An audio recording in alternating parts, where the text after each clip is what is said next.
dismantling the silly teachings of Paul, who calls himself a former Christian, and fancies himself to be smarter than God and his word, and able to stand in judgment of both. He thinks he can judge God and his word rather than God judge him. He's in for a real surprise one day. Paul ends up in Canada. Paulogia, he calls himself, a self-proclaimed Canadian atheist. I don't believe that for a second. Apparently he does not own, or maybe does not know how to use, a comb. I don't believe that for a second. His part of Canada must not have barbers either, but that's okay. He's good at photoshopping. He was able to put big muscles on himself. His character, his muscular and square jaw, the real Paul is not that way at all. I was right, you are wrong. Man did not create anything, nothing. Man don't create nothing. I was right, you are wrong. Man did not create nothing. Nothing. Dawkins. Correct. Hitchens. Correct. Harris. Correct. Paulogia. I'm coming, boy, I'm coming. Hang on, just Relax, I'll be there, okay? Here is the cartoon image he uses. Here is the real Paul. Note the added bicep, deltoid, added pectoralis major, added bicep, jawline, tough jawline. now in real life he's small, kind of scrawny, but he puts his big muscles on himself with his cartoon picture. He doesn't want to be seen. I was right, you are wrong. Man did not create anything, nothing. Man don't create nothing. I was right, you are wrong. Man did not create. Man did not create. Matt Dillahunty. Correct. Lawrence Krauss. Correct. Neil deGrasse Tyson. Correct. I'll debate Paulogia any day, won't I? And the deeper voice, it's simple to do, isn't it? Edit in a deeper voice. Because he said DNA is evidence for evolution. Man did not create broccoli. You guys believe all the bananas came from a dot of nothing exploding. Well, let's talk about that here. DNA right here. God created the world, okay? Whether you like it or not. And you're going to face him one day, whether you like that or not, okay? And even Paulogia, Paulogia, another one today. After whacking him several times, Paul about pretending he had big muscles and a deep voice, he seems to have switched to showing his real face and physique. Wise move, Paul. Wise move. Seth Andrews. Correct. Joe Hansen. Correct. Sam Van Dan did not add artificial muscles. Correct. Atheist Junior, his 7 viewers. Correct. Pro-evolution comments. Correct. Desperada 23. Correct. Commotion, the lawnmower. Correct. Paulogia, bring it on. call me 855 Big Dino, Paulogia. Open challenge. When you want to debate again, you start off, give the best evidence you know of for evolution. I'll counter that. Then you give best evidence number 2. I'll counter that. Fair enough? Come on. My channel, your channel, both channels. Neutral channel. Come on, Paulogia. You brave warrior. Half my brain tied behind my back. I'll debate Paulogia any day. Won't I, Paulogia? Come on. And this time to see the real you, not the cartoon character with the muscles, okay? I'm gonna whack this guy out of the park as soon as I get time. I've been busy.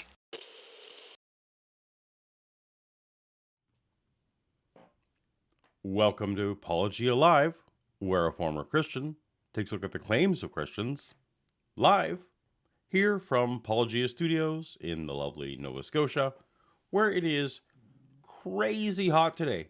And it's hot in this room, so we will see how long we go without sweating up a storm. I don't know. So for the last while, it's been a while since I've been live. Shannon and I were on vacation this last week. We went on a poutine eating tour of Quebec. We did a road trip to Quebec, and yeah, that was great. Though a lot of, for those of you who don't know what poutine is, it is a distinctly Canadian dish, but a distinctly French Canadian dish, where they take French fries, they put cheese curds. The cheese curds are the very important part of poutine, and then gravy, and that's a dish. And then you just have a big giant plate or bowl of that. And we, along with seeing other cool things in Quebec, we were on this poutine tour. Anyhow, it was fun. We got back technically on Thursday, so Friday was my first day back at content creation in quite a while. So I was feeling out of the groove, but I decided to set up a live stream for today because it's been a while and things have been happening. Anyhow, of course, naturally, I went to jump on the stream and all the tech went out of sorts. The camera was on some kind of wacky settings. My lights are on different settings than normal. So we'll see how this goes. That also meant that I didn't get quite as much time to review the content they're going to cover as I normally would like. So this is probably a huge mistake in that Apologists now have taken notice that I have not only the main channel where I'm a cartoon, but they've also now noticed that I have this channel where I'm doing live reactions. And of course, my live reactions are meant to be more fun and spontaneous and perhaps not as scripted and careful in every single word. It's more fun time to hang out with you guys, to respond to things quickly. Anyhow, that's been picked up a little bit. My last live stream, I spoke about William Lane Craig and one of his answers. The clip of that has got quite a lot of views. Thank you to everyone who's watched that, and perhaps some of you are here from that clip. Anyway, it also has responses. Some of the things we're looking at today are also responses to things on this live channel. So one lesson I should probably learn is to be more prepared and to be more careful and to be more precise in what I'm saying here. But I'm throwing all that out the window today because I'm completely unprepared just because I've been itching to be back here with you guys, to hang out with you. I'm going live again, and I'll probably be imprecise today, and these will probably get responded to, and that's all great. Interaction is good. These are fun conversations to have. As I heard a theist, I believe it was Eric Manning, in fact, say recently, there's not a lot of people who enjoy just hanging out and talking about some of this apologetic stuff, so we have to take it where we can get it. And if the fun conversations are with Christians and with the non-Christians on some of these topics, hey, we're still having fun, right? Though today's topic, the main topic that we're going to get to at the end, and by the way, thank you to everyone who's given in a super chat. There's already been some super chats. Appreciate those greatly. Here in Paulogia Live, we save the super chats for the end. So don't think that I'm not appreciating those, but we will definitely get to those at the end. Hopefully, those of you sending a super chat can hang to the end. We will answer questions, talk about comments. That'll be your side of the show to talk about whatever you guys want. Thank you for those. But first, we do some predetermined topics where I review websites or videos, short videos. And we have a series of those today leading up to a final one. Now, perhaps today I could have just jumped right into this final one, but I actually am going to need an emotional ramp. It's a difficult one. I have some difficult things that I would like to say. And so, yeah, I need to ease my way into it, start with some easier topics to discuss, some easier topics to look at. So while I was gone,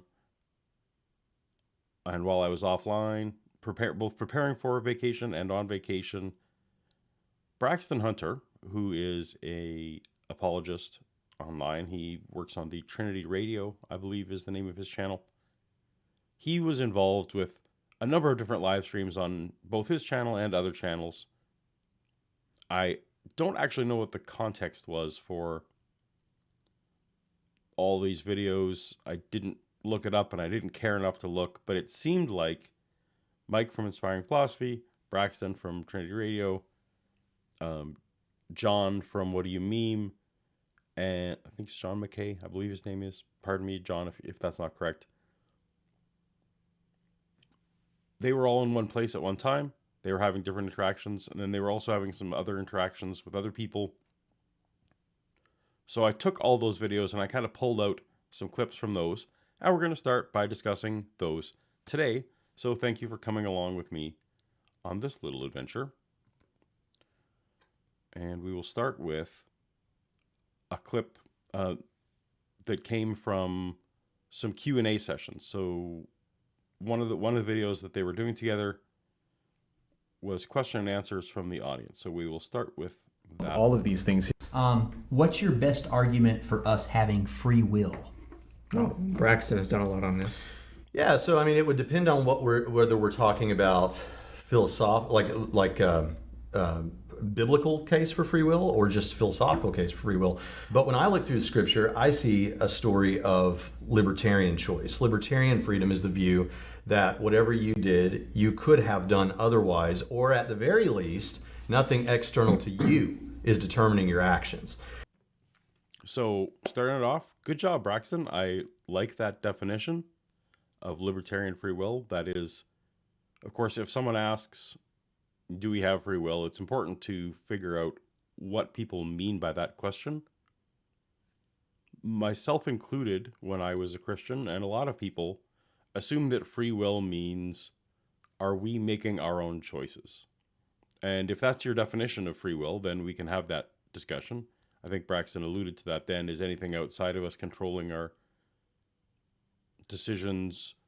For example, are we simply puppets and someone else is actually making the decisions? Those kind of concepts for free will aren't specifically libertarian free will, which is what is actually most interesting, or at least it is to me, and is most interesting in terms of the theological debates. I'm assuming that the question asker who wanted to know what the evidence for free will was probably a Christian. Most of the people asking the questions seem to be of Christian bent. Now, there's internal debate among Christians. So there are Calvinists who think that there are limitations on our free will, that God actually plays more of an active role in our choices than other Christians would agree to. And I think that was probably the nature of the question asking, and it seems to be the nature of the answers that are being given here. Can you have libertarian free will? Is the idea of, in any given instant, could you have made a choice other than the one you just made? So, for example, the very second I pushed the go live button on this stream, was there any way that, given all the same inputs, all the technical issues I was having before, the fact that I have had people in the audience who were already chatting and commenting and I was feeling some pressure that way, the fact that I really wanted to hang out with you guys and talk about some of these topics, given all those inputs, given the temperature in the room is very warm in here, given that my dog is asleep, that Shannon is away, all these various things, if all those things came together in exactly the same way, could I have made a different choice than that very one I did to push the go live button? Could I have waited 2 more seconds? Could I have not pushed it at all? So that's what we're talking about here. It's not whether Paul makes his own choices or not, whether I have agency. Those are all separate questions. Anyway, that's enough rambling about what free will is. Just to get on the same page, though, it is important when we're talking, if someone asks you, and almost in any topic, using the same definitions of the same words is crucial for having an understanding and an actual meaningful conversation. And so I think when you read the Bible, it makes the most sense with that in mind. So like we see Cain and Abel in Genesis chapter 4. And so God speaks to Cain and he says, why is your countenance fallen? If you do well, will you not be accepted? But sin lies at the door.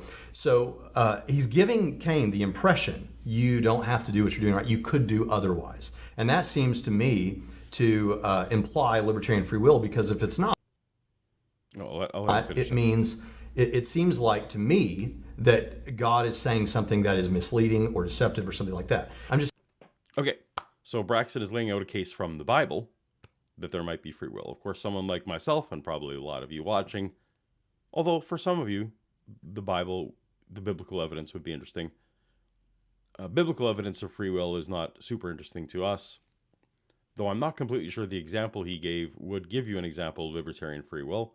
So God said seems to be saying to Cain that he could have made other choices than he did. Now, the question is, we all could make different choices given slightly different circumstances. The question is, in identical circumstances, could Cain react differently? And that, I don't think, is clear from that, but God is saying that. But what Braxton is saying, which is interesting, is that if we don't have free will, then God is a liar, and therefore you're actually backing into it. Because you don't think that God is a liar, you're accepting that libertarian free will is a choice. Now, that's a situation, but Braxton's not pretending otherwise. He's giving evidence from the Bible to people who accept the Bible as an authoritative work. So I think that's all fair and on board. Proper for Braxton to do. That's all right. Let's carry on. Saying when you take all the data together, it looks like it's presenting a robust understanding of free will that I would describe as libertarian freedom. Okay. Philosophical is a different subject. Right, yeah. And I'd say, Yeah, so philosophical, as he acknowledges, he would be making a different argument. So he's assuming he's addressing a Christian, and that's all fine and well and good. just kind of quickly, like, a few things that jumped in my mind is like neuroplasticity, for example, right? Neuroplasticity, you can actually change the kind of the structure of your brain, not in the full structure, but in terms of like your neural pathways and stuff like this, depending on what you give attention to and stuff. So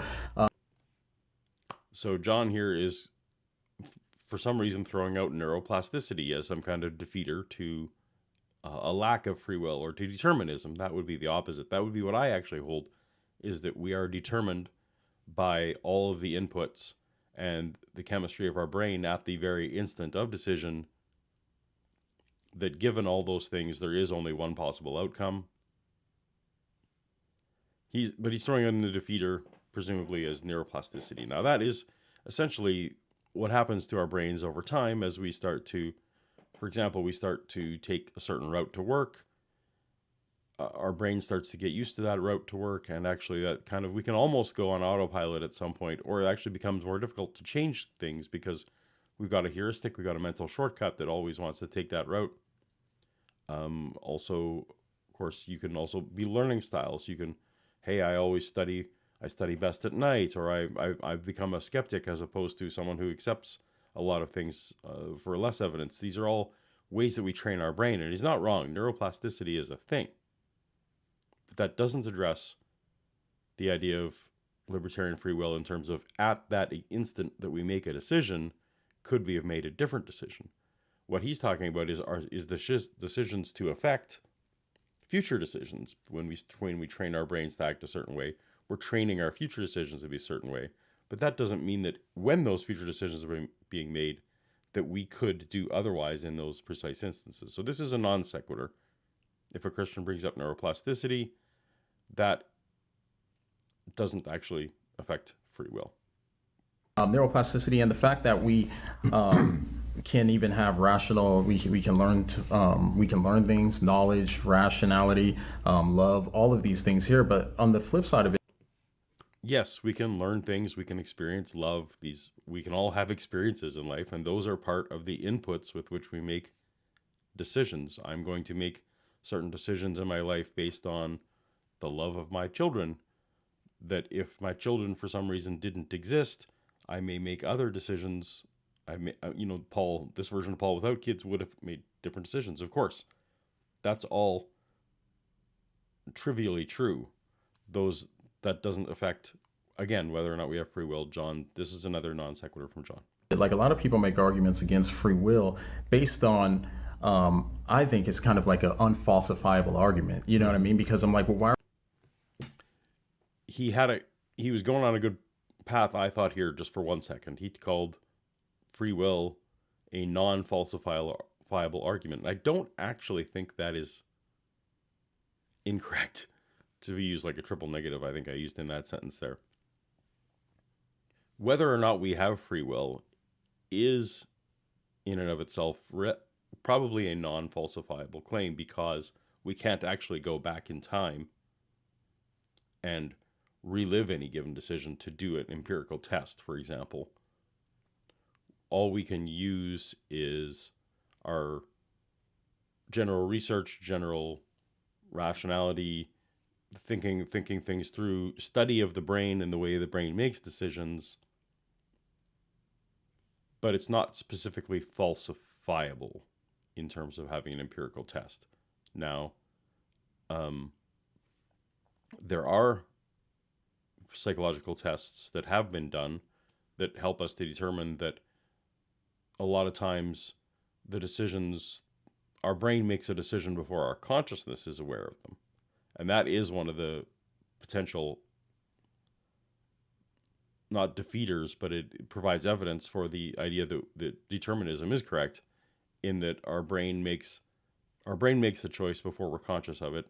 There are several Shannon Q videos about that, and I think a couple on my channel as well for those who are interested.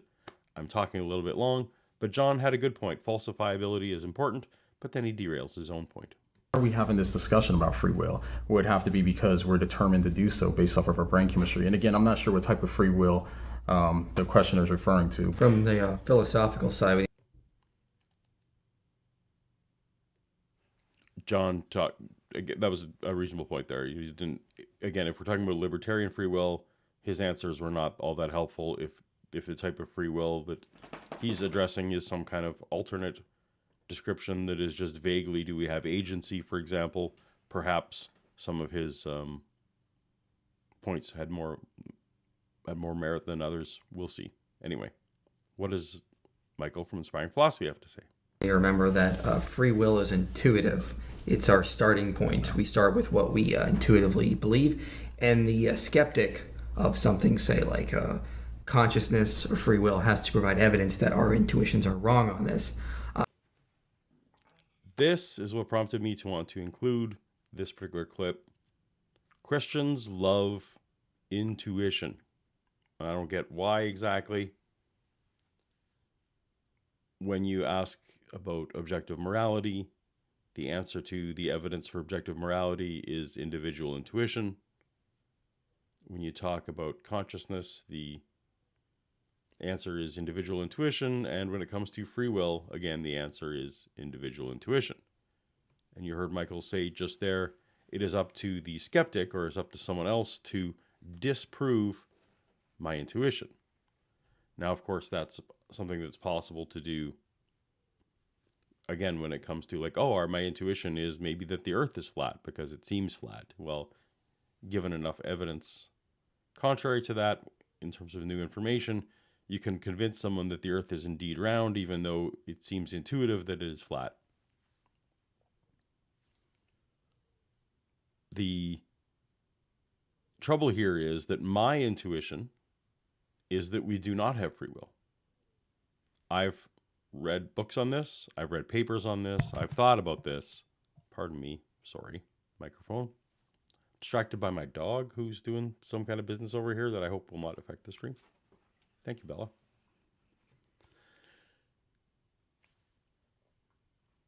Pardon me. All right. So my intuition, of course, is that we do not have free will. So now Michael and I are merely in competing intuitions. And that doesn't mean anything. I can't say, hey, Michael, you have to disprove my intuition. That doesn't help at all. We have to look to other methods.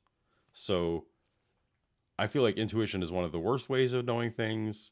Theists seem to think it is the best way of knowing things, and that they seem justified in following their intuition as long as they don't have something really convincingly counter. I suppose that is probably how we all operate. I'm probably operating the same way when it comes to the non-falsifiable free will. I'm following my intuition that we don't have it. Just straight up appealing to intuition isn't going to solve anything. I don't think the skeptic has presented enough evidence that free will is an error. I think we do have free will. And the fact that we are conscious beings means we are self-aware. We're able to think and process information, unlike non-sentient things out there. So sentience has absolutely nothing to do with free will. I mean, they may seem tangentially connected. You probably need to have sentience in order to have free will if you believe in free will. But the fact that we are conscious, the fact that other creatures have levels of consciousness, again, doesn't mean that they are they have a libertarian free will, where the inputs could produce different results. Again, non sequitur. I think it's just natural that conscious beings have free will, and I argue from my intuition on that. If I'm wrong, the skeptic needs to show me why my intuition is wrong. It's not my job to show that my intuition is true. Technically speaking, they need to Again, I don't think that's correct. That's a whole burden of proof shift. If I'm advocating that, Paul, because I think that we don't have free will, if I'm making that claim, then the burden is on me to provide evidence. I don't just get to sit back and throw to the theists and say, prove that determinism is wrong. Again, anyone making the positive claim has to put forth the positive evidence for that claim. We don't just get to hide behind prove me wrong, intuition or not. show that my intuitions are wrong. If it feels like we have free will, that's our starting point. They then need to mount a good argument that we do not actually have free will, our intuitions are wrong. And to this day, I do not think the skeptic has done that. I alluded to some experiments, and I should have looked up the names of the experiments again before, but there are a number. If you look up in Google Scholar, look up free will and determinism, you will find some experiments, for example, where they've got electrodes hooked up to people and they're testing response times for lifting left and right hands, for example. They're able to determine via timing that we make decisions before we're conscious of them. If we are not making conscious decisions, the rational conclusion there is that if our consciousness isn't making those decisions, then it is some process other than free will for doing it. There is evidence for this. That's fine if it's not convincing evidence to Michael. I understand that he has a Christian worldview, and just as Braxton said earlier, if we don't have this free will, then our God is lying, and perhaps hell is unfair, and all those kind of things that cascade down from a lack of free will. So the Christian worldview really counts on this being true. Any attack on it is actually like a foundational attack on Christianity and almost any religion that talks about merit versus non-merit, even though I think Christians will say they don't. They do. Sin is a lack of merit. Moving on. But yeah, so I think when we're talking about determinism, we need to make sure that we understand we're talking about the ability to have done other than whatever you ended up doing, or nothing exterior to you determining your actions. There is a sense in which determinists and I both agree that they can have a free will on determinism. Mm-hmm. We can both agree they're not being coerced or in handcuffs or anything like that. But that's not really what we're talking about, right? We're talking about, do you have the ability to choose other than whatever you ended up choosing? Yeah. I'm not sure if Braxton was trying to rein the rest of his panel back in to what he was talking about because they were flying off the rails. I'm not sure. But again, that was actually pretty good, Braxton. I would agree with that general statement. Just because we don't have free will doesn't mean we don't have agency. Those are separate questions. Yeah. And I think the question, your best argument for free will, I think from what I'm hearing summary-wise, it's the most intuitive thing that we experience. And you would say that the biblical choice... It's the most intuitive thing we experience. Again, I think is a terrible argument for anything. That's roughly the same as saying, well, it's common sense, which again is just a way of saying, I think it's true, so it is, or it roughly gives me the results I like. I don't know. Neither intuition nor common sense is actually an argument. Choices of choose life or choose death, choose this day, whosoever will, come, those all sort of imply some sort of choice. Is that combined with things that only make sense on libertarian understandings of freedom, in my opinion, okay, gotcha. Scripture. Okay, good. Hopefully that answers the question. Okay, well, I'm not sure if that specifically answered the question for the viewer, unless they were saying, is there biblical support for free will? That is a long debate. I think you can look up Calvinist versus Molinist debates online.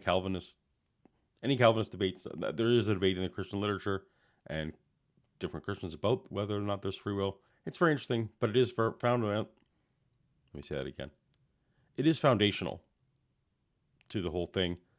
I don't happen to think that we have libertarian free will. I think that we are determined. I think that the inputs, It makes sense to me, and the experimentation that I have looked at seems to bear out that our brains are making decisions based on all the inputs before our consciousness is aware of it. If our consciousness isn't aware of it, that wasn't a free will decision that could have gone one way or the other. It's kind of like a coin sorting machine. That's an analogy I use. A coin sorting machine is making choices, is performing an action, is making decisions, but the only way those decisions can be made is actually predetermined by the size and the weight of the coin and the mechanism by which it sorts them. So, what do you think? Do you think we have libertarian free will? Do you think Braxton and John and Michael adequately explained that question? Do you think Christianity hinges on free will? Maybe you don't even think it does. I would love to know what your thoughts are on the whole free will argument. Let me know in the comments. And if you don't have a specific comment to make, pick your favorite emoji and leave that in the comments. Let me know how this story. Same session, we're going to move on from free will to another question. I believe this next question is about the New Testament.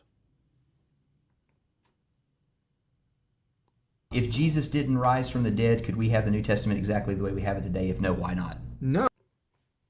All right, great question.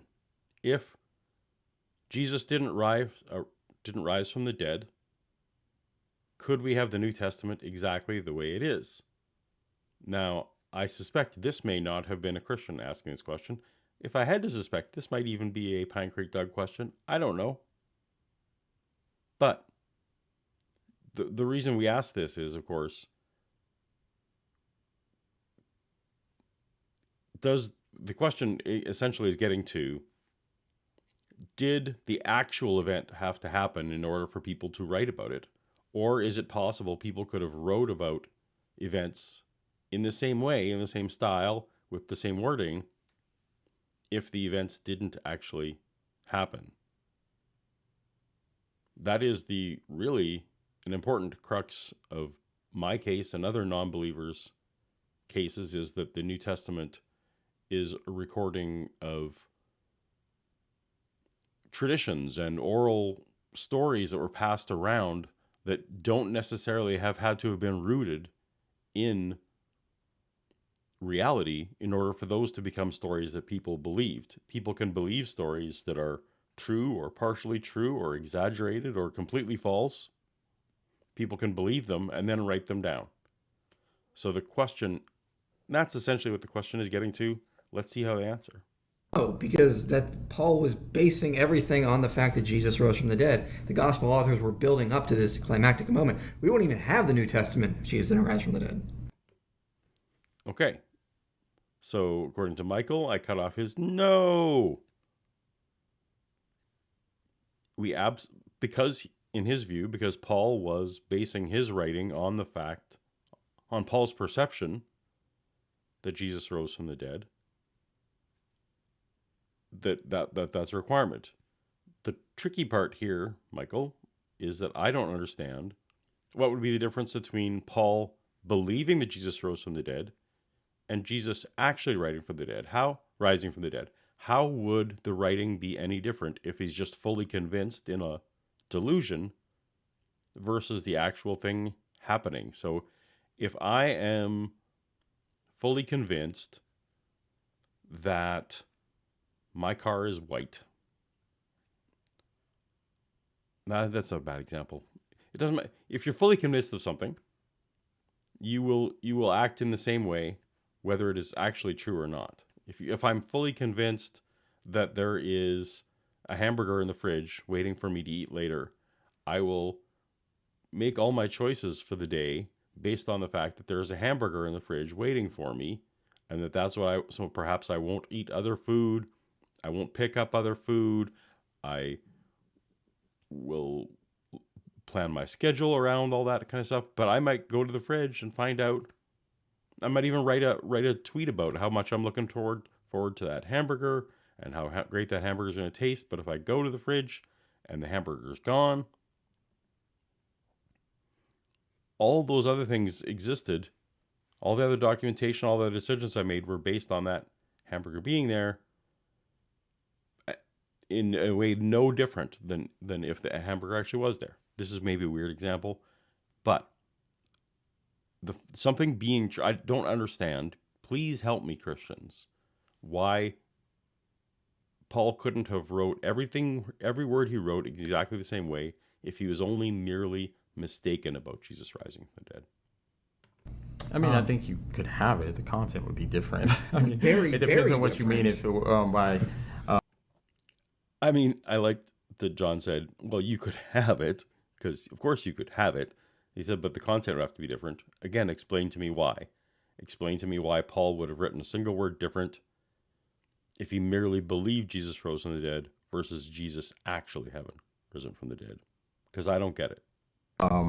could we have a New Testament? I mean, that sounds like a strange question. I must be missing a point. But There's nothing logically impossible about New Testament having been written, right? Like right? But the problem is, Thank you, Braxton. There is nothing logically impossible about the New Testament having been written as ideas that are false.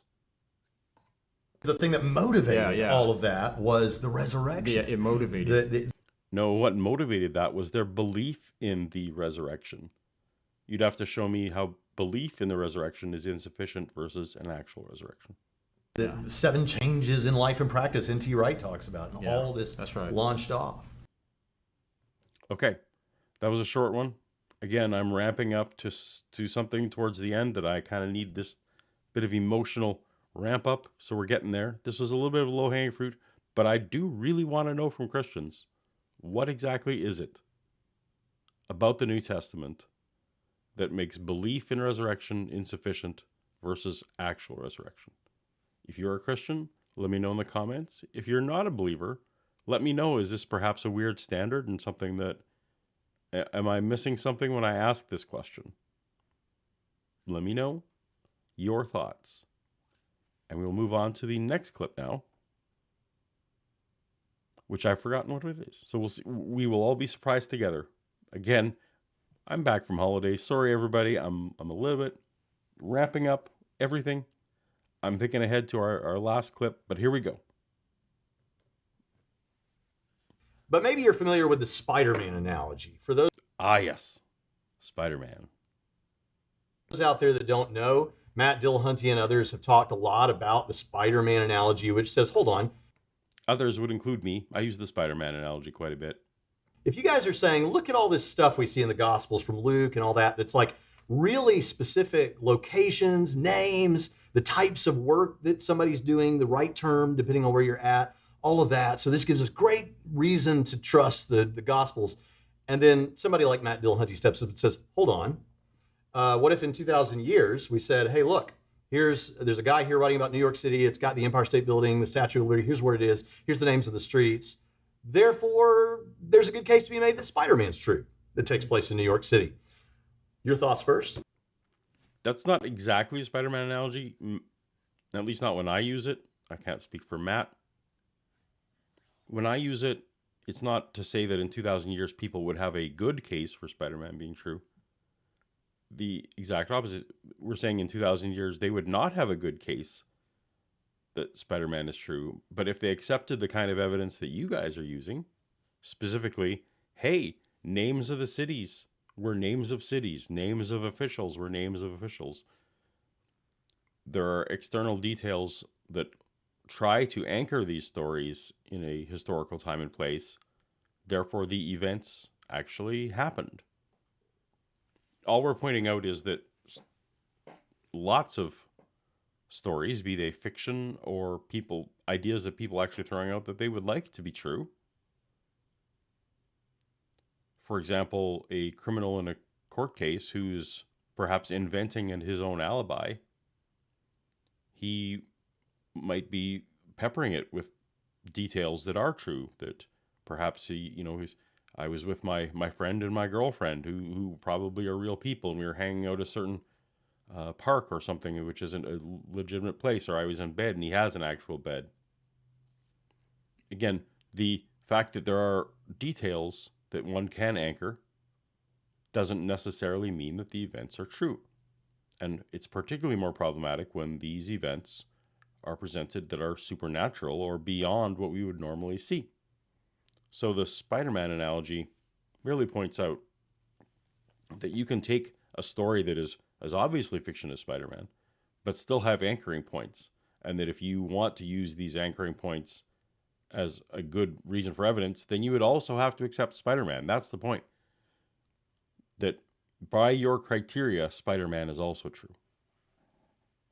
Yeah, we know Spider-Man is fiction. If you're going to ask people 40 years after Spider-Man was written, people are going to say, well, this is a work of fiction. Yeah. So this is an appeal to genre. And I think he's using 40 years because he's kind of, Michael's, I think, accepting that the Gospels were written approximately 40 years after the events of Jesus' life. Great, Michael. I think that dating is roughly correct. And he's saying if you took these people 40 years when the Gospels were written, 40 years later, that they did not accept this as fiction. The trouble is, of course, that the genres of the day were not, kind of the same genres that we're used to, and we have categories of fiction and nonfiction and that kind of thing. The Gospels, though, are presented as theological. They are attempting to present a biography, I would agree, but they are presenting stories that were probably exaggerated, that were probably grew. At least the case that I put forth is these are legends that grew over time. And of course, a legend can be anchored in actual events, just like legends of Johnny Appleseed and legends of Paul Bunyan. Those are anchored with some times and places and names that you could go back and say. So when we're saying Spider-Man, we're not necessarily saying it's a one-for-one genre type thing, but I don't think that the genre of the Bible, the Gospels, is specifically that it's a biography. I think that this is a theological treatise, and theological treatise. So maybe we should be using Quran, and maybe we should be using other things rather than Spider-Man. Just Spider-Man seems to be an effective communication as to why some of this stuff fails, because it's an argument ad absurdum in its own way a little bit. To say that if your criteria is merely that there's names and places that match, the story must be true. I think that's why it works. Genre aside. People that were writing about Jesus wrote about him as if he was an historical figure. Every early Christian did, Tacitus did, Pliny, Lucian, Josephus, they all wrote about him as if he was a historical person. The fact that if we're accepting that Jesus was a historical person, which I do tentatively accept that he was a historical person, again, that doesn't mean that the Gospels are recording things about him that are true, that all those events happened. That's just silly. So that right there shows you this is a bad analogy to begin with. And No. It's not a bad, it's not, that doesn't demonstrate that at all. We are saying that if you are using these names and place groundings, I'm repeating myself now. If you're using these names and place groundings, you're accepting a lot of things. You would also have to accept things like Spider-Man. second of all, the story of Christianity about a dead and resurrected Messiah does not fit with the Jewish background of what they were expecting when a Messiah was supposed to come. They were expecting a conqueror, someone who's going to defeat Rome. That has nothing to do with anything. The fact that Christianity may or may not be unexpected to Jews of the time has no bearing on whether the events of the Bible are true or false. The fact that you got people to believe it is all that's relevant. Instead, they got somebody who preached that we were all sinners, that even many of the Jews had become sons of Satan, which does not fit with that at all, and that then he was going to die for their sins and then rise, and that would prove he's going to be the Messiah. It's completely an anomaly in terms of the background. Yeah. Gotcha. It doesn't matter that Christianity, the message of Christianity was incompatible with first century Judaism, which I'm not even sure is correct, but let's say we go with that as correct. Again, that has nothing to do with the Spider-Man fallacy and nothing to do with whether it's true. It has everything to do with whether you can convince people that it was true, which clearly they had at least some success, early Christians did, of convince people it was true. Otherwise, the church wouldn't exist today. So what? Yeah, and I haven't heard any of them make this case, so hopefully I'm not strawman in their position. But I mean, I think about just think about it kind of practically here. Like when during the time in the first century too, during the time of Jesus, the disciples, the first Christians, they were willing to die for Jesus, right? For the truth of Christianity and of Christ's resurrection. So that's obviously different. You're not going to get a lot of people today that are going to be willing to die for Spider-Man, given that Spider-Man is willing to stake their lives on it. Okay, so this is an additional claim. So the Spider-Man fallacy is brought up when it's something like names and places are used as evidence. I agree that the Spider-Man analogy isn't analogous when you're adding into your arguments the idea that people were willing to die for these beliefs. I agree that these are good additional things that the Christian should bring in. Then it's a broader argument. Again, I have many videos on my channel talking about martyrdom. John is making some very broad claims here about martyrdom that I don't think he would be able to support if he looked into the scholarship on this. First of all, it really only matters for a martyr if the martyr was an eyewitness.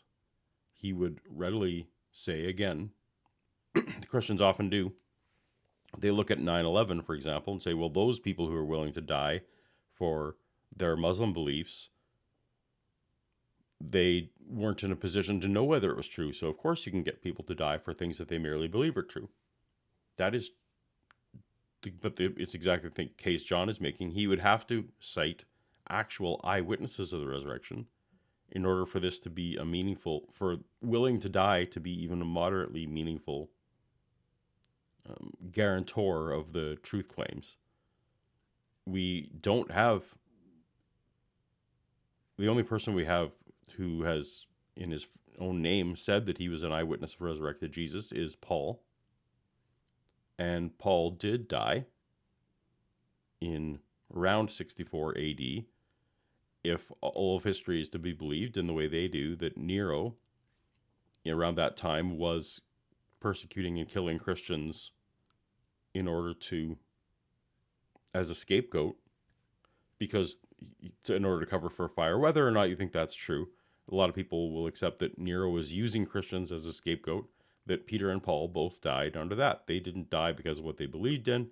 They died because they had a label that was being used as a political pawn situation. So Peter and Paul, while we have good evidence that they did die as Christians, that's not necessarily specifically why they died. So then you have to go to, who else do we have?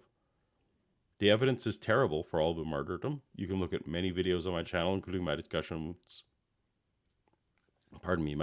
with Sean McDowell, and look at those. But we don't have evidence for witnesses. So the fact that generations later that people were willing to die, it doesn't help, and it really doesn't affect the Spider-Man analogy. Right? You're just not going to get that. And even if you say that maybe some people would, sure, but that's not going to be a whole community like it was in the New Testament of these Jews that were very devout and had every reason to reject Jesus being God in the flesh and resurrecting. They weren't predicting a Messiah a dying and rising Messiah, and especially in the middle of time. You know what I mean? The resurrection is supposed to come at the end of time. So anyways, it goes against their expectations. This goes against expectations is this weird argument that because you got people to believe something that was against their expectations, it has to be true. Again, you can point to many things that you can get people to believe that were against their expectations, and not all of those things are true. So you're just layering the Spider-Man fallacy with this weird if they believed it has to be true fallacy. You're not helping yourself, guys. But they still fell down and worshiped a man as God, and also were willing to stake their lives on that claim. So much so that there's reports of them even like laughing when they were going to be executed and stuff, because they had that much trust and confidence that Jesus was the true God. So wow. So this tells me that John is particularly credulous when it comes to martyrdom claims. We have no reliable martyrdom claims about people laughing in the face of this. At least not anyone who is potentially a witness. That's not even in the legends for the early eyewitnesses. Pardon me. These are things like from the Book of Martyrs and later stories from Christians hundreds of years later who, sure, Christians in the 3rd, 4th century may have been super sure that it was true and so sure that they were laughing. What does that tell us about eyewitnesses? Nothing. So John hasn't investigated the whole martyrdom claims. He's accepting what pastors tell them from the pulpit in a way that they probably shouldn't. Go again, check my Sean McDowell videos where Sean actually admonishes some of the pastors for some of the outlandish claims that they make. All you can really say, at best, is that some people were putting themselves in the harm's way. We don't know their names and we don't know what their eyewitness status was. This has gone off the rails completely. Equivalent to Spiderman, not a good one in my opinion. Okay, so in John's opinion, who thinks that we have good records for eyewitnesses laughing in their martyrdom state, thinks that Spider-Man's not a good analogy. There you go. Okay, so we've talked about a few things. We've talked about a few clips. Now we are leading up to a separate live stream that Braxton did on his channel, where they were specifically talking about a clip that I did here on Paulogia Live. Now, that Paulogia Live clip was me addressing Jimmy Wallace, who is J. Warner Wallace's son, talking about hell. And in that clip, I was talking about my own personal reflections on why those arguments didn't work for me, personally, me, Paulogia. I wasn't in that video. You can go back and look. I wasn't in that video making a broad case for why Christianity isn't true. I was just giving my own personal reflections. So imagine my surprise when Braxton did an entire live stream about my personal reactions to hell and why my personal reactions to hell are not my own personal reactions. That Braxton and his crew know me better than I know myself. The challenge here is just in case anyone misunderstood, Paulogia is saying, well, here's the thing. Would I worship God? Would I, the problem is if I came to believe that annihilation or universal reconciliation is true, then I wouldn't worship God because I really don't have anything to lose. Maybe I lose eternity in heaven, but I don't really want to live forever. What do you have to say about that? What my answer to this boils down to is I don't think Paul's really being honest with himself. You see, when we are in comfort, when we are not in any danger, when things are going really well, it's really easy to pretend as though I could take eternal life or leave it. Right? If I don't really mind the prospect of being annihilated. But everybody, whenever their life is in danger, knows that that pretense flies out the window as soon as one's life is in danger. Okay. Oh, this is a lot. So the guest here at the bottom, his name is Chris Date, is my understanding. And Chris Date at one point wrote a book that I have not read regarding annihilation view of Christianity. So he's done more research on some of this stuff than normal. But Chris's answer to my claim that I'm fine being annihilated is that I'm lying to myself. And his claim seems to be that my life is so good and so great, and that I have not properly evaluated and given serious enough weight and consideration to my life, that I must be wrong, and that if I'm thinking this way, it is only because I have not looked into it or thought deeply about this.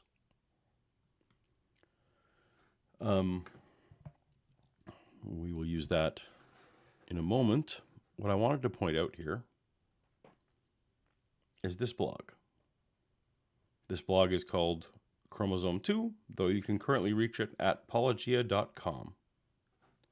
The date on this particular entry is May 28th, 2016. The blog entry is called 2 Weeks of 4 Weeks to Live. Now, May 28th is long before I started my channel. I started my channel in December of 2016. I never knew that any of this was ever going to happen. And this particular blog entry, I speak about April 25th. You can't see my, you can see my highlighting. April 25th of that same year, where I was given 4 weeks to live. And for 2 weeks, I was under the impression that I might have only 4 weeks to live. And this whole blog post talks about my experiences those 2 weeks, long before I ever had a channel. So this is something you guys can go check out for yourself. And you can read it and decide whether or not me, during that time, spent any level of introspection on whether or not I would like to be annihilated. Those were very, very hard times, and I don't like to think about them a lot, so I'm not going to go into it in great detail. But if you go read that blog entry, Chris, you will find that I stared my own mortality in the face. I was told to get my affairs in order. So for you to come in here on your live stream and say that Paul has never thought about his own mortality, and that's why he can be okay with annihilation, is sheer ridiculousness. I've thought about my own mortality in ways I never expected to. And I find your take on my take to be frankly offensive and ridiculous. And I think this is entirely, obviously, preaching to your choir, to who's going to nod. Do you feel threatened that my personal opinion about annihilation is that I'm fine with it? To be so problematic for your Christian worldview that you need to go on an hour-long live stream and talk about how I never have thought about death, and that's why I'm okay with it? What damage am I doing to your kingdom, man? How weak is your God that that's something you need to do, is to shore up your base? For those who don't know, I had cancer. I had a very strong, deadly version of a cancer that, through a lot of fighting and through early detection, I lived through. But yeah, at one point I was told to get my affairs in order. So don't tell me that I haven't thought about death. And human history is replete with proof that people very much fear the termination of their very conscious existence in death. And that very fear, that very existential dread, there is a term. Okay. So, yes, in general, people fear.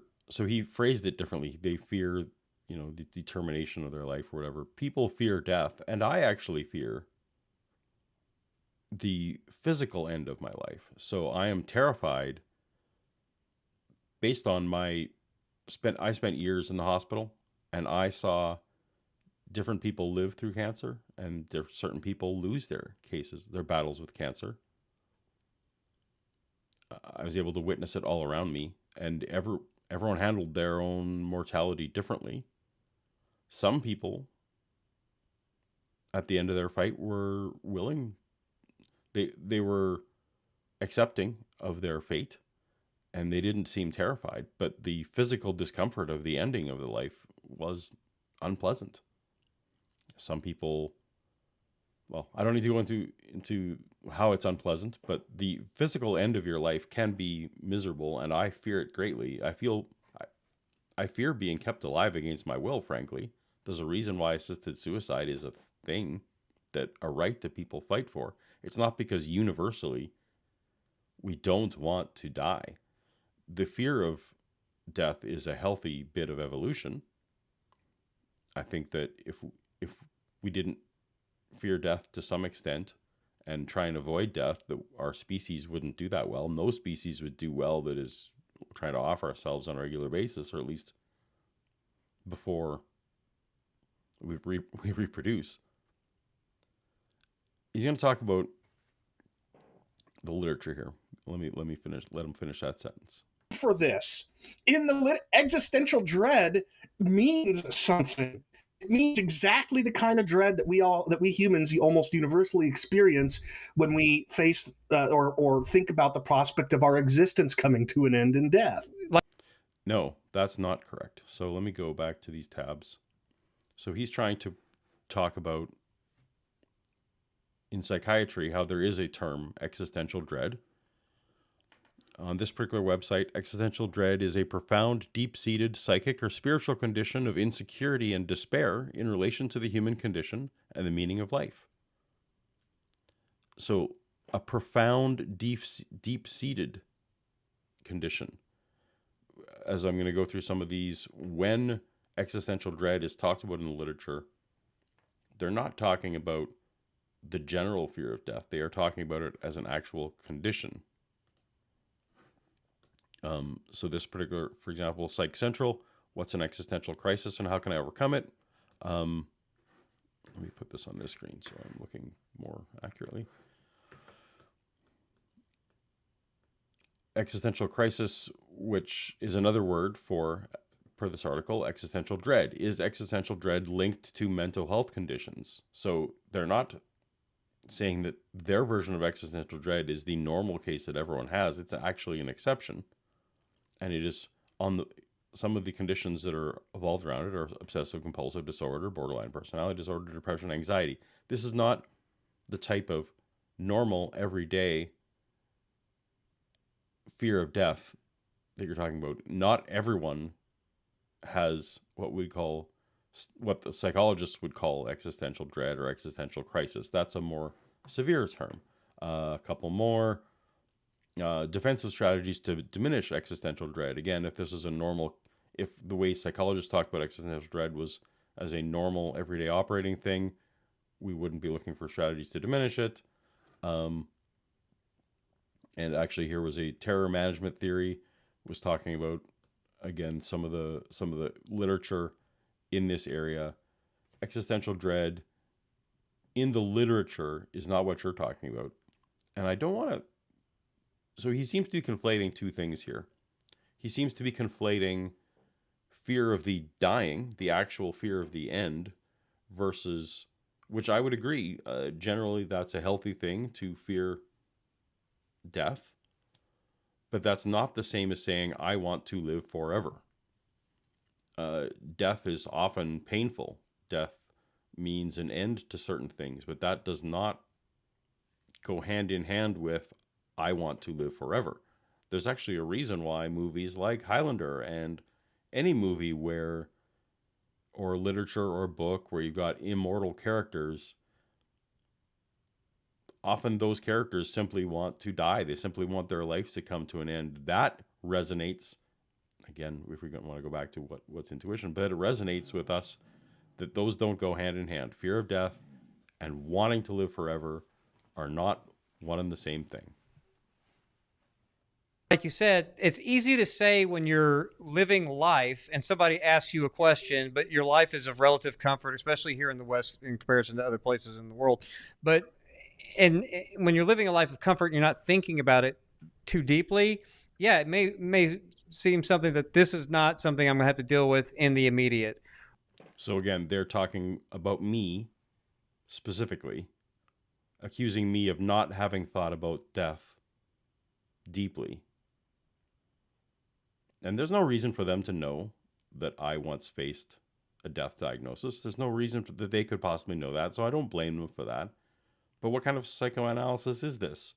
Just to assume that this dude on a live stream who says that he's fine with being annihilated hasn't thought about death deeply? Not a good look. And you can get to the point where you do see that, yeah, this is bogus when people say that they're not afraid of it, because if you think about it long enough, it becomes terrifying, because I think people are underselling how afraid of death they really are. Again, fear of death and a desire and a willingness to be annihilated are nothing at all the same. First of all, I'm talking about annihilation so that I don't have to keep living after I die. That doesn't mean I'm not afraid. The death part has already happened when we're talking about this hell versus no hell. So death is a prerequisite here. So this whole fear of death thing, that's actually a bit of a non sequitur. I've used that word a lot. The fact that, so I'm already dead, and then I'm staring there on Judgment Day, and God says, well, you know what? You didn't believe in me, so here are your choices. You can go be eternally consciously tormented, or I can just poof you out of existence. Which would you prefer? Already dead, either case, right? Of course, I would rather be annihilated. I don't need to hang around forever. Now, the video I was talking about, I was actually talking about the choice between heaven and annihilation. And there's nothing that I'm aware of right now where heaven, the idea of living forever in God's presence, actually seems like a thing that I would want. So again, this is subjective choice. I was merely talking about a subjective choice. I think that annihilation sounds better than eternity in heaven. And here we have three gentlemen on the screen telling me that I am wrong about my own opinion about my eternal fate. Sure. Yeah, I mean, and Clay Jones recently published a book called Immortal that is all about this as well. There are philosophers published in academic journals who say that when people say they're not afraid of death and ceasing to be, they're fooling themselves. So, Chris, I haven't read your book. Pardon me. I have a bad cold, and I'm sorry, guys. I'm struggling through this. Tell me, Chris, where this research is. I did all kinds of Google Scholar searches on people fooling themselves if they want to be annihilated. I can't find it. Perhaps if I read your book, perhaps you would cite it, but I legitimately went on a search to find this research and can't find it. So until you've shown me where it is, citations needed, citations please, because I can't find it. And even so, what kind of research paper is going to tell me that I don't know my own preferences? I don't even see how that could possibly be. Like I'm on academic authority saying I think Paulogia is being dishonest with himself. I'm not trying to psychologize. I'm on academic authority that Paulogia is lying to himself.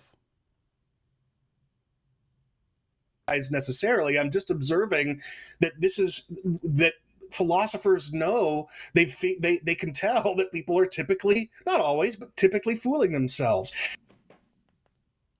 Not always means that I could be one of those exceptions, right? Here's the thing. I think that I have thought about my own death a lot more than the average person has. And if I want to psychoanalyze, it sure sounds like I've thought about my own death more than you three on this panel have thought about your own death. I don't know that that's true, but it's starting to feel true.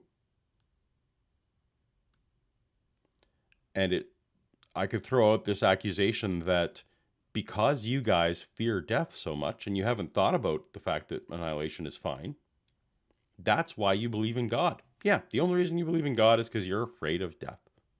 Is that a convincing argument? Is that something that I should be making videos about? Should I get on a live stream and talk about how you guys haven't really thought it through? Is that helpful or compelling? And fooling themselves more than being intentionally dishonest with themselves or with others. Yeah, it's. So I'm not lying. I'm just deluded and haven't thought this through. I have thought this through. So maybe I'm one of those exceptions. And if I'm one of those exceptions, then I'm not deluding myself. Frankly, again, sorry, and this is a tough topic for me to think about, is these times when I was facing my own mortality. So pardon the pauses. It's a difficult period of my life to relive, and I'm trying to get through this stream without breaking down, upon reflecting upon those things, because it's not an easy thing to reflect on your own mortality. I'm not pretending it is. I'm not pretending it's trivial. It's something that everyone should face with trepidation, and it is, I would agree, that unless you have an imminent threat, that you maybe don't know how you're going to react.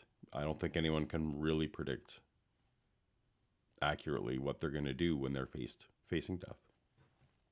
So I want to take this with all those necessary seriousness. I know lots of people watching have had their own near-death experiences as well, not in the near-death experience sense of experiencing heaven or whatever, but facing our own mortality. I know lots of people in the audience have faced their mortality. It's not just me.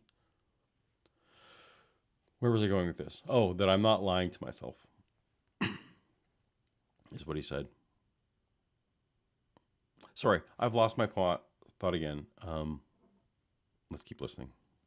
You haven't thought It's a about mechanism. it. It's a defense mechanism to, I think, to protect their emotions when they do start to think about this, which they so often don't have to. It's a defense. So my willingness to be annihilated, my complete calm, and the feelings of calm that I get when I think about that are a defense mechanism to cover my dread.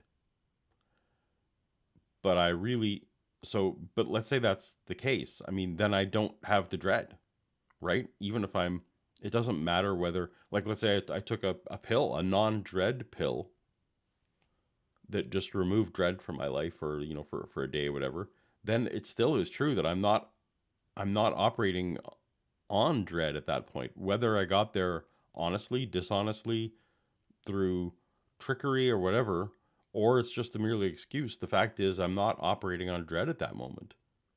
So for you to just wave your hands and insinuate that really dread is still operating when I found a coping mechanism to alleviate the dread,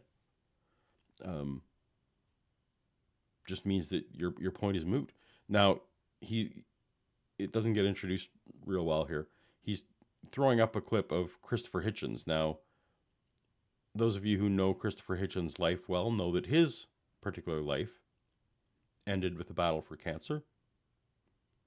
Christopher Hitchens, I can tell, he didn't give a specific date and time of when this clip happens, but I can tell from the appearance of Christopher, when he was in his prime, he had a full head of hair, and he had more pounds than he does in this particular clip. I can tell that this is a clip of Christopher as he's approaching the end, because he got skinnier and skinnier and lost more and more hair as he battled the cancer. So it seems a little bit ironic to me that this clip we're about to hear is Christopher Hitchens near the end of his life.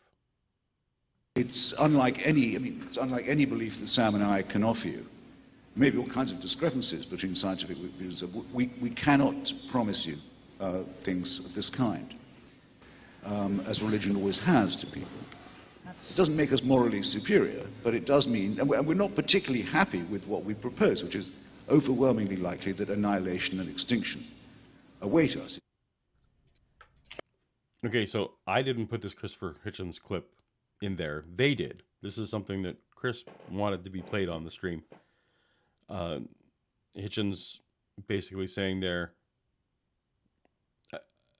the point that is, to me, he's affirming that annihilation is likely what awaits him, and yet he is a man who's battling cancer, who's very clearly facing his own mortality. And he's still acknowledging that annihilation is probably what awaits him. He says, I'm not happy about it, but I've accepted it as the reality, and so I'm calm about it. I'm not dreading it. I think this clip in itself disproves his point, but let's see what he wants to say. Chris? So notice what he's saying. He's saying we have every reason to think that that annihilation is what awaits us when we die, and we atheists cannot compete with Christianity as the solution to that dreadful prospect. So yeah, So this is hilarious. So he thinks he's in a gotcha moment with Chris Hitchens, that Chris Hitchens is saying, yeah, religion has come up with a story that helps people deal with their fear of death, and that if you don't believe in God, you don't have the luxury of that story to help you toward the end of life. Yeah, we don't. The whole point of all this is that when you have to stare at the end of your life, as someone who doesn't believe in God, you're the ones that have to look at the stark reality and come to objective choices. When you, instead of facing those hard facts, adopt a story that lets you escape those consequences, then you're the ones, in my view. So the three men on screen here who have adopted this particular story are the ones who are not the ones looking at death in reality. They're the ones who are delusional and escapist and not looking at the real consequences of death. Christopher Hitchens and myself have stared at that final end. Christopher lost his battle. I won my battle for now. We'll see. Probably will be how I die eventually. I'm okay with that. Or look at Dave Warnock. Same situation. Dave Warnock knows roughly how and when his life is going to end. Facing that consequence without God in a very calm and a happy manner. We're the ones who've really looked at the reality. I'll own it. I'll own that I'm psychologizing, sure, because anybody who really thinks through the issue carefully knows that the only people who don't dread death and extinction are people who either know that's not the end because Yeah, like you, if you put in a stopgap story and deluded yourself into thinking that it doesn't matter if I die because it's going to go on forever anyway. Yeah, I agree. Those people may not fear death. Although I will say, when I was on the cancer ward and watched people die, watching their final time come to an end, that it didn't seem to make much difference. People who were religious, people who weren't. Some of the religious people went out kicking and screaming, not liking it. And I don't think Chris Tate would necessarily disagree with that. But Christianity is not an automatic guarantor that you don't fear death again. But fearing death is not the same as wanting to live forever. they're utterly sure that Christianity is true, or they've got a mental problem, like a mental health issue. Okay, so either I am wrong, I didn't actually face death, I'm not actually okay with being annihilated, or I have a mental health problem. I have just been diagnosed on stream with these three men of potentially having a mental health problem. Throwing out mental illness as a diagnosis of anyone when you're a professional is irresponsible, is something you should take very lightly. If you are not a professional psychiatrist who has had a chance to talk to a person and have all the diagnosis equipment you have there, no. Mental illness, really, Chris? Mental illness is what I have. Some sort of insanity or psychopathy. Insanity now. So we're just conflating all mental illness with insanity and psychopathy. This is irresponsible. Forget the fact that I'm personally involved here and that they're personally looking at me. You can't be calling people insane on stream. You can't be diagnosing them. First of all, it negatively impacts people who really do have mental illness, in terms of just not only belittling them, but also stigmatizing them.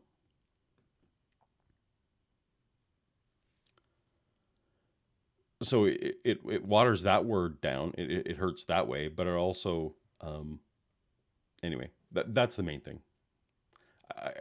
I'm struggling with this stream because I'm feeling a little emotional about it, as you can imagine. So my apologies for the emotional part of it. Let's carry on. It's That way, it's like, healthy. For like, Huh? yeah, people would say, but suicidal people who kill themselves, obviously that's what they wanted, and were Well, but number one, think of how difficult it is for people who commit. Okay, I'm just going to interject there. We did already speak about, so in Canada, we have the ability to end our lives. People can do assisted suicide when they want to, when they want to have a dignified end of life. Those people all want and are willing for their life to end. Some of whom think that their life will go on, some of them who don't. There's a real category of people who definitely want their life to end. Suicide typically don't just suddenly think, oh, I'm going to commit suicide, and bam, they do it. They work at it to try to muster up the courage to do it very often. And oftentimes after they start the process, they turn around. They're like, no, I don't want to do this after all.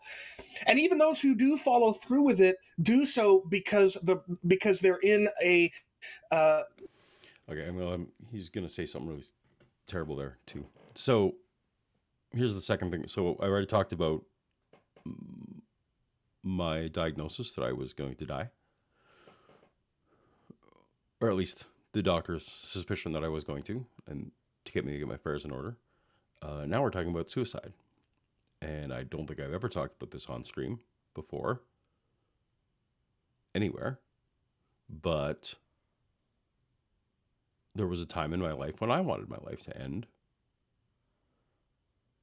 and took steps to end my life, including, so the way I thought I would make this work was to step out in front of a bus, step out in front of a big truck, something. I thought that was the way I was going to make this happen. And one day I went out walking late at night, and I found my opportunity. A big vehicle was coming, and I stepped out in the street. And Chris will say, well, apology, you're still here. You obviously didn't go through with it. And he's going to say the reason I didn't go through with it was because I personally cared about my own life so much that wasn't it. The trouble was, when I was standing there, the thought in my head was not myself, not that I wanted this to continue, but I thought about my 3 kids. I hope they never watch this. I thought about my 3 kids and what their life would be like. I was relatively close to home. They could have potentially saw me. They could have potentially found me. It would have been neighbors. They would have, what flashed through my head is what their life was going to be like if I did this, and how selfish that would have been. So I stepped back, and it wasn't that I wanted my life to continue. Whatever Chris will say, whatever these guys will say, that wasn't the reason. It was because of other people. And so I kept living for them. And that's not the state of mind I'm at anymore. I have lots to live for. I'm very happy. But we all have times where we definitely want our lives to end, and it's not existential dread that necessarily brings us back from those things. So twice here now. So Chris has accused me of not seriously thinking about my own death. And I can tell you, you don't have to believe me. Chris probably doesn't believe me. I've stared at these decisions very seriously and very really, and in ways that were imminent and unavoidable And at all of those points, I would have told you that I preferred annihilation over an eternity of life. Maybe I'm an anomaly. Maybe I'm weird. But the point of the video was to give my opinion. But these three men are telling you that my opinion is not my opinion. This is a common Christian trope that Romans 1:20 tells them that they know our thoughts. The Bible tells them what our thoughts, better than what our own thoughts are. Until they realize, until they come to accept and embrace that some skeptics do know our own thoughts, we are able to examine our own thoughts and make decisions based upon them, Christianity is going to ring hollower and hollower the more they insist that they know our thoughts better than we do. I don't know if I'm in the Matrix. I don't know if this is a big simulation, but I know the content of my thoughts. I don't know that my thoughts are true, but I can read the content of my thoughts. That's the only thing I can know for sure. I don't know if my eyes work. I don't know if my ears actually work. These all could be wrong. My senses could be wrong, but the content of my thoughts, I can know what those are.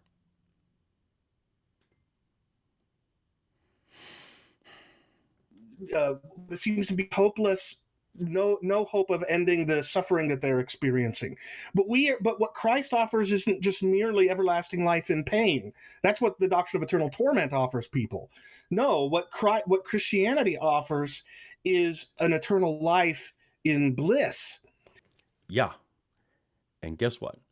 The question wasn't, would I choose eternal life or bliss or an eternal life of torment? That's an easy choice. In my original video, I said, if you put option C on the table, non-eternal life, annihilation, that's what I would choose. I don't know that that's a choice I'm going to get. I suspect we're all going to be annihilated. I suspect no Christian will ever find out that they're wrong, because they will die and they will cease to exist and they will never know. But I could be wrong about that, and maybe there are, who knows what the afterlife options are. Maybe Chris is right, that it's bliss or torment, and I should have chose bliss. All I'm saying is, if option C is on the table, that's the one I'm going to pick. And these guys want to tell you that's not the option I would pick. Okay, I don't know what that gets you, but okay. And purpose and community and fellowship and love and on it goes. So yeah, I don't want any of that forever. Don't want any of that forever. I don't buy anytime somebody says that, oh, if annihilation is true, I'll just forget about it. I don't think they're being honest with themselves. All right. Well, there's his last word. I am not being honest with myself. And I don't really understand why they had to do a stream to talk about that, because I don't know what difference it makes to a Christian whether I'm deluding myself or not. I guess they just want to say that I've come to my conclusions that Christianity is false based on some kind of lie. I guess. I don't know.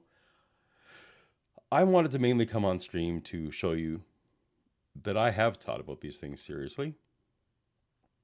Hopefully that this rings true for others who are in my case, who have faced death, faced terminal diagnoses, faced accidents, faced any of those kind of things, and know that you are going to have Christians come at you and tell you that you're lying to yourself. So prepare yourself for that on top of everything else. For those of you who have had suicidal thoughts, again, they're psychoanalyzing you. They know why you did or didn't do those things.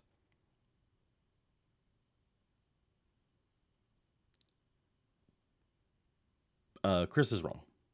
I have whatever he wants to claim, whatever you want to say.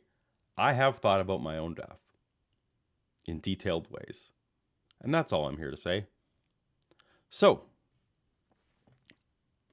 what do you think? Am I deluding myself? Is any of this relevant? How is any of this relevant? Let me know in the comments.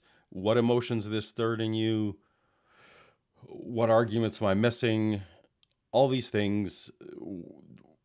Was this a worthy stream for me to have? Was it a worthy stream for Braxton and Jonathan and Chris to have to let me know that I'm wrong? I don't know.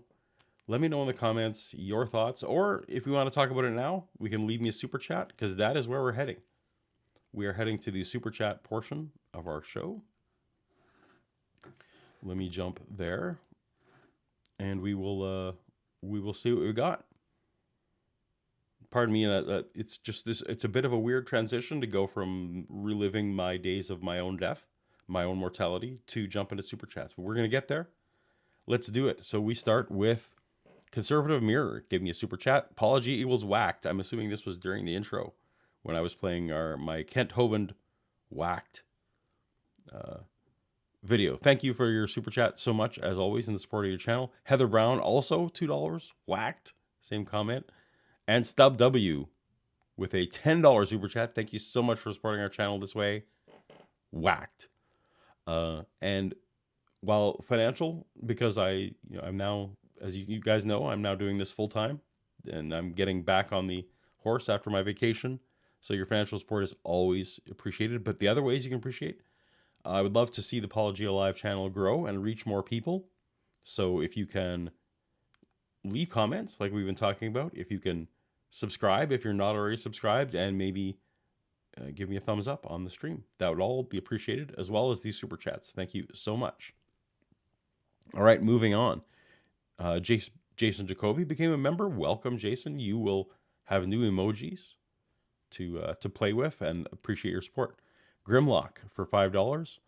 All of this to explain why worshiping a zombie wizard isn't a silly thing to do. True. The whole apologetics empire, the whole enterprise, is literally to do with that. I get it. It's a lot. Thank you, Grimlock. Grays 174 writes, guys, we don't have to be as cringe as Grimlock here. Okay, so Grimlock was being so this is not a bad point. So zombie wizard, I think, is a fair way to describe these things when we are talking in and amongst non-believing friends, that we recognize, again, that the idea that someone rose from the dead categorizes someone as a zombie, and that wizard, the idea that Jesus would be in the view of many naturalists, would be a magic performer. So wizard is an appropriate term. I get it. Zombie wizard, fun for non-believers to say, but I'm assuming there are believers in the chat with us today. And if those characterizations bother you, cause you to not listen, apologies. We are having a bit of fun in our stream today. But I get it, and that's why I don't normally do that kind of stuff on my live channel in particular. But if that does bother you, I would encourage you to think about whether, and I don't know which is the case, I'm not psychoanalyzing you, but there are a couple possibilities. One is that you are angry that the non-believer is mischaracterizing your belief, and that's fair. And in such cases, I would encourage you to demonstrate why the zombie or the wizard characterization, or big man in the sky, these kind of characterizations that seem to belittle your beliefs, why those are inaccurate. That's a great way to do it. I appreciate that. The other possibility you could examine as to whether it bothers you because maybe it hits too close to home, and maybe some of those comparisons are not entirely non-apt to, again, put a triple negative in a sense. Just something to think about if the zombie wizard offended you or not. But either way, I think you make a great point, Grays. That's a conversation closer, not a conversation opener, and I like to have the conversations. All that said, I do enjoy having conversations, and my channel is always open to the opposing viewpoint. As you guys know, recently Neil Shenvi we discussed. I did a review of one of his interviews, and we came on and have a lovely discussion. If Michael or Braxton or John or Chris would be interested in having a conversation with me about this at any point, they should reach out to me, and maybe we could make that happen, and we could do an actual back and forth on these topics. I would love that. Conversation openers, always. Appreciate it. Dave Dalafor, my friend, here's $5. The devil made me do it. Thank you, Dave. I appreciate you. I always have. Mark Rothenbuehler writes, for the Future Poutine Fund. Thank you. Yes, I will not be eating poutine for a while. I way overdid it last week. Need to get back to more healthy choices, shall we say. But I appreciate the next time we're poutine, it's on you, Mark. Appreciate that. Todd Malcote writes, always enjoy these live shows. Keep it coming, Paul. Thank you so much, Mark, for joining us. I don't normally do these on Saturdays. I don't have a time that it normally is. I need to figure out exactly my timing as it is. But I appreciate all of you coming and watching with me. That's great. Okay, next we have Rum Runner writes, love your work. You should look up Dr. Uh-oh, where'd it go? Jumped. Love your work. You should look up Dr. Sam Bankin on YouTube, a psychologist who analyzed of Jesus and concluded he was a certifiable narcissist. Okay, well, in the spirit of this theme, I don't think we can psychoanalyze Jesus or any figure from ancient history really well. I suppose you could come up with ways that the gospel accounts present him that would be consistent with a narcissist.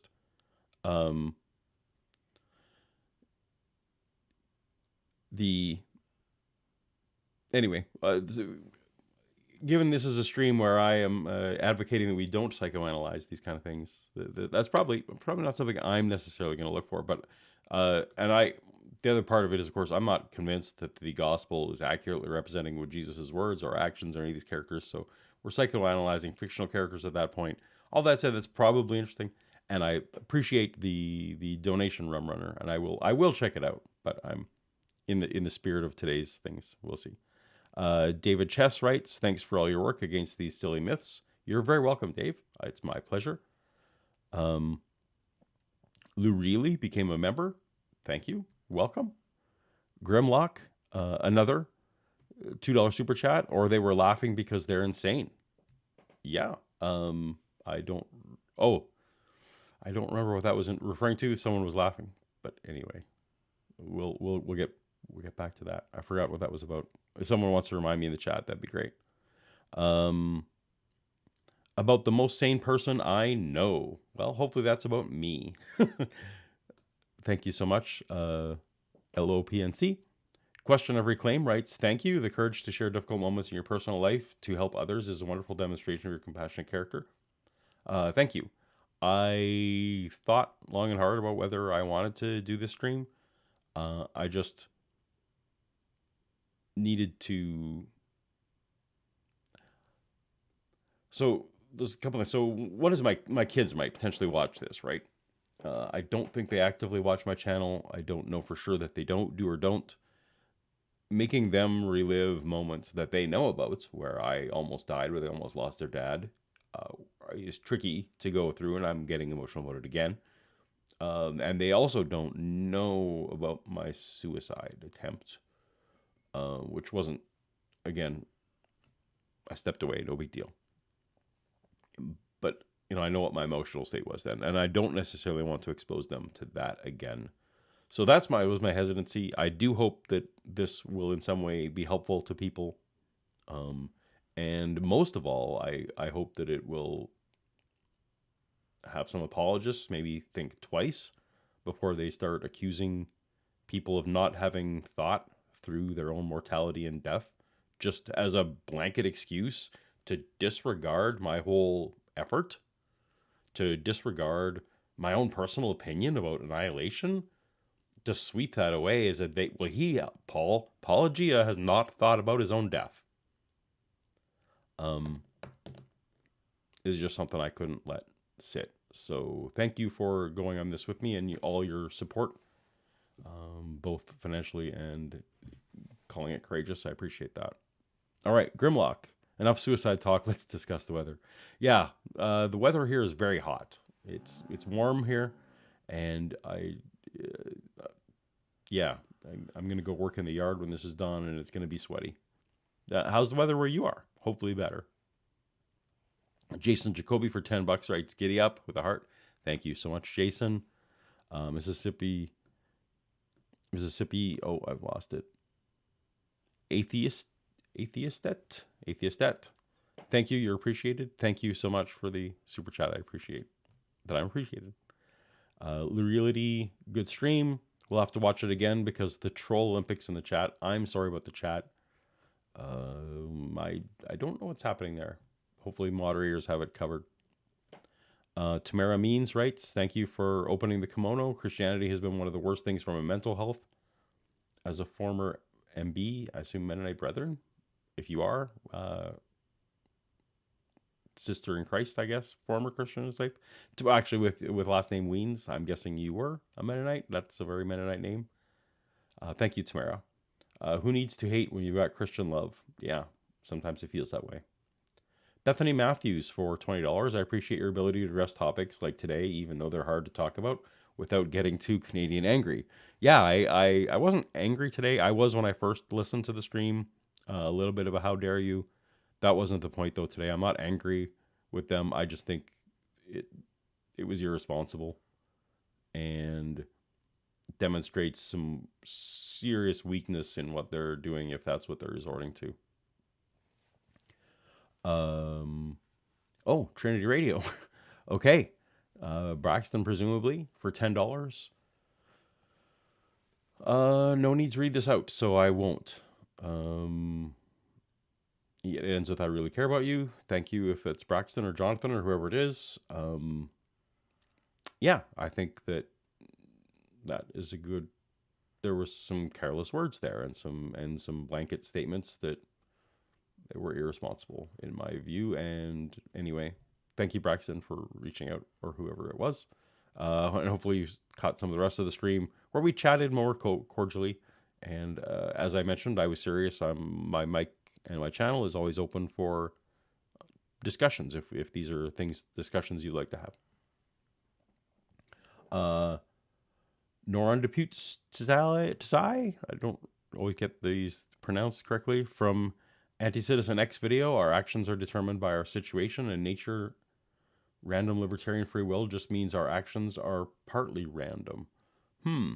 Well, yeah, I think that probably that's correct. The mechanisms in our brain that take all the inputs, right? So like if you were sitting in this chair exactly right now instead of me, the way the history you bring to it and the things you've learned and the way your brain works will make slightly different choices than mine. So there is some randomness there, but that doesn't actually affect...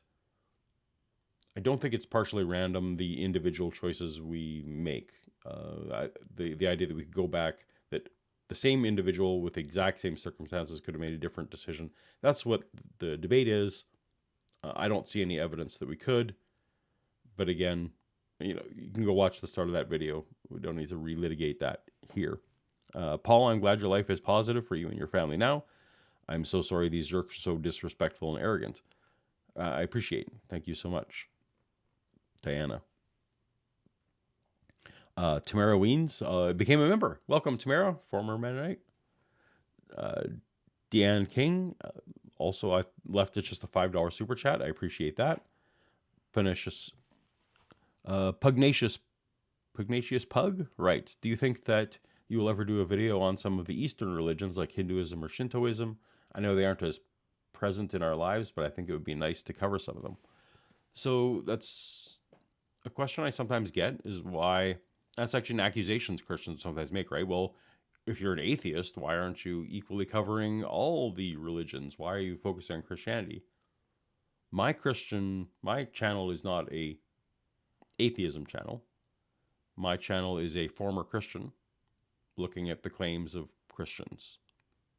So within that venue, because I'm not a former Shintoist, I'm not a former Hindu,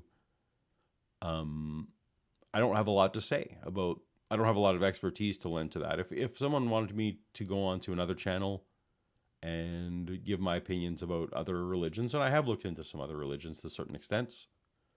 I'd be happy to do that. But no, Paulogia is really, it's a counter-apologetics channel, be it, when it comes to claims about creation or claims about theology or, all those kind of things. So I won't be doing that here. If I got invited somewhere else to talk about those things, I might be willing. But that's just really, it's the theme of my channel and the expertise that I have. I don't know that I'm the best person to bring much to those discussions. I'm sure that there are former Hindus and former Shintos that would do a much better job. Recently saw a video arguing that Jews, Christians, and Muslims don't worship the same God. Thoughts? And that's from Orange Panda. So, I don't think the God exists. So that's a weird claim for me to weigh in on, whether, in my view, those three religions are worshiping something imaginary, something that doesn't exist, and whether they're worshiping the same imaginary thing. I mean, I guess, I'm trying to think of a good analogy. Like, I guess is that like saying, well, are Superman comics and Superman movies and Superman video games all talking about the same Superman? I mean, I don't know. There isn't a Superman to base it on, really. So I guess my thoughts are that that's something that I can't weigh in on, because ultimately it's not a real entity. Hopefully that's a good answer. Toy Ranch writes, thinking about it deeply was my first realization that eternal life was terrifying and I'd prefer annihilation. So yeah, so Toy Ranch, you are with me in whether we're deluding ourselves or not. We're okay with annihilation. Maybe we're deluding ourselves, and maybe deep down, like Chris State says, that we have some form of subconscious fear of death that's actually driving us. Fine. But as far as we're consciously aware, you and I, we're fine with annihilation, and we are living our lives as if we are fine with annihilation. So what's the point of this accusation that subconsciously we're lying to ourselves? What difference could that possibly make? I don't know. But yes, I have talked to many atheists, many non-believers, who eventually get over this fear of hell by coming to understand that, at least come to believe that it doesn't exist. And when we stop believing in it, we stop having some of that dread. And some of us are able to actually embrace and be fine with the likely reality that we're just going to stop existing in the same way we didn't exist before we were born, or before before our consciousness began. So I'm with you. I think there's a lot of us. I suspect that it's Chris Date and his ilk who are the ones that haven't fully thought this through. But that's just a pissing contest, as it were. So there's no winning there. Elizabeth Chris writes, thank you for your mental health positive views and sharing on this channel. Thanks for being you. Well, you're very welcome, Elizabeth. I hope that it is of some help and some usefulness to everyone. Let me look at the time. We're coming up on a couple hours on the stream. It looks like. Oh, yeah, coming up on a couple hours.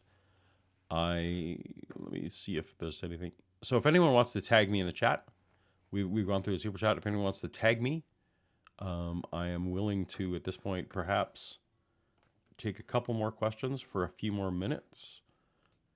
I'm seeing here Felix Rodriguez. Oh,